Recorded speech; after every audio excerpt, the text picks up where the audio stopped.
8 जुलै रोजी या ठिकाणी मराठा योद्धा मनोज जरांगे पाटील हे नांदेड येथे संवाद रॅलीसाठी या ठिकाणी येणार आहेत। नांदेडमध्ये अत्यंत चांगल्या पद्धतीनं त्यांच्या संवाद रॅली या कार्यक्रमाची चांगल्या पद्धतीनं नियोजन या ठिकाणी अखंड मराठा समाज बांधवांनी या ठिकाणी केलेलं आहे। ही रॅली सकाळी 11 वाजल्याच्या सुमारास राजकॉर्नर येथून चालू होईल, ती छत्रपती शिवाजी महाराज स्मारकाजवळ या ठिकाणी पोहोचेल।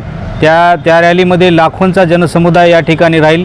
या ठिकाणी बाहेर तालुक्यातून येणाऱ्या नागरिकांसाठी या ठिकाणी हिंगोली गेट येथे असलेल्या गुरुद्वारा मैदान या ठिकाणी पार्किंगची व्यवस्था केलेली आहे। त्याचबरोबर कॅनल रोड परिसरात देखील पार्किंगची व्यवस्था केलेली आहे। त्याचबरोबर नवीन मोंडा मैदान या ठिकाणी देखील पार्किंगची व्यवस्था केलेली आहे। मराठा आणि कुणबी एकच आहेत या उद्देशाने हैदराबादचा गॅजेट असेल, साताऱ्याचं गॅजेट असेल, यानुसार मराठा समाजाचा ओबीसीत समावेश करावा।